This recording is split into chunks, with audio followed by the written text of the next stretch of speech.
Hello everyone, welcome back to K Guru channel bye निर्मल गुप्ता। प्यारे बच्चों, आज हम क्लास 6 की इंग्लिश की वर्कशीट नंबर 18 सॉल्व करेंगे। सभी स्टूडेंट्स अपनी वर्कशीट पर अपना नाम लिखेंगे, क्लास टीचर का नाम लिखेंगे, डेट लिखेंगे 25 नवंबर 2020। Let's begin today's worksheet. बच्चों, आज की वर्कशीट में हम पोएम पढ़ेंगे द काइट। पोएम का नेम है the kite. All of us love to fly kite. हम सभी पतंग उड़ाना पसंद करते हैं। Have you ever tried to fly one? क्या आपने कभी कोई पतंग उड़ाई है?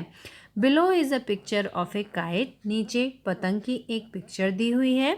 Look at the picture carefully and answer the questions. बच्चों, इस पतंग की पिक्चर को ध्यान से देखो और इससे संबंधित जो प्रश्न पूछे गए हैं उनके आंसर दो। तो देखिए, पहला प्रश्न पढ़ते हैं।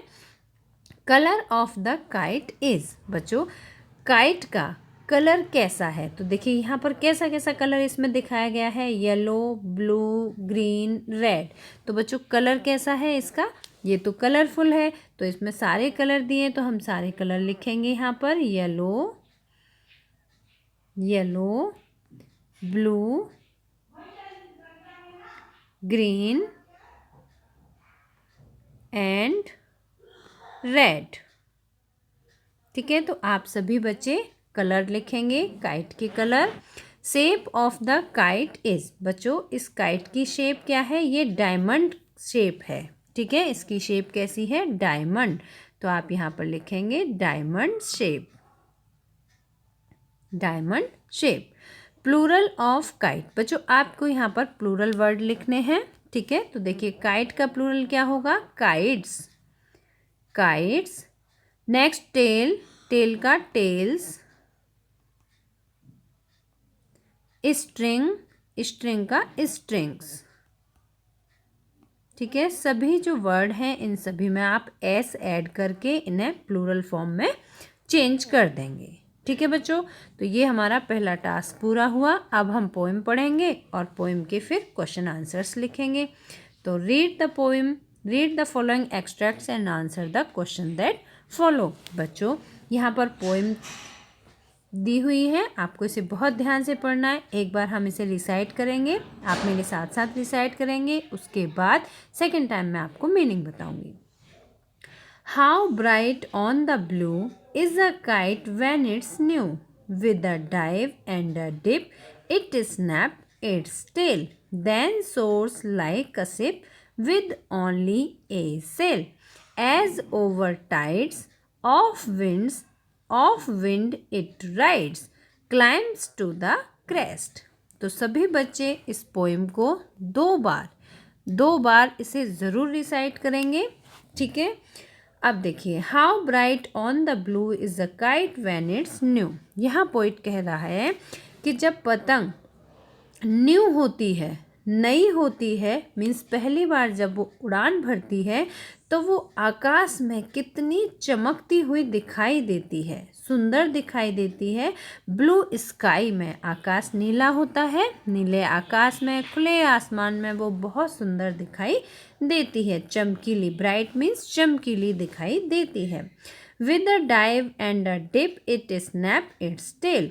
With a dive and dip. बच्चों, जब तेज हवा आती है तो पतंग ऊपर चली जाती है, और जब हवा थम जाती है तो पतंग थोड़ा नीचे आ जाती है। तो पतंग गोते लगाते हुए उड़ती है ना। डाइव एंड डिप, गोते लगाते हुए, कभी नीचे कभी ऊपर। इट स्नैप्स इट्स टेल, और वो कैसे उड़ती है? उसकी जो टेल होती है वो लहराती हुई दिखाई देती है। Then soars like a ship, और फिर वो कैसे उड़ान भरती है? एक शिप की तरह। जैसे एक शिप चलता है, शिप मतलब जहाज, जैसे जहाज उस डायरेक्शन में जाता है जिधर हवा जा रही होती है, तो इसी तरह से पतंग भी उसी डायरेक्शन में जाती है जिधर हवा जाती है।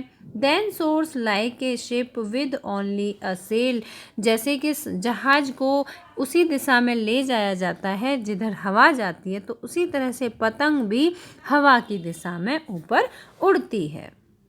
Edge over tides of wind it rides, climb to the crest, as over tides, tides means होती हैं हवा की लहरें, हवा की लहरों के ऊपर जो हवाएं चल रही होती हैं उनसे भी ऊपर चली जाती है।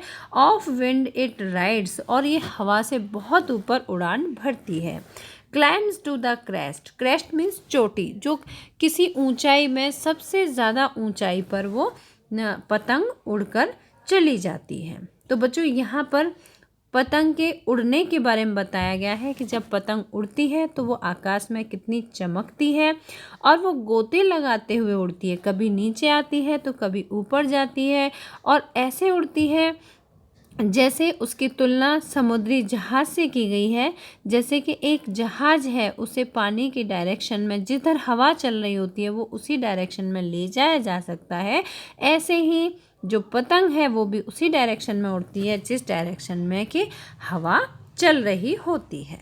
ठीक है बच्चों, तो अब देखिए, let us find the lines from the poem that mean the same as. बच्चों आपको लाइन, इस पोएम में से वो लाइन सेलेक्ट करनी है जिनका की मीनिंग ये दिया हुआ है। ठीक है, the kite seems bright in the sky. First एक है the kite bright in the sky, तो आपको यहाँ फिल करनी है ये line, how bright on the blue is a kite when it's new.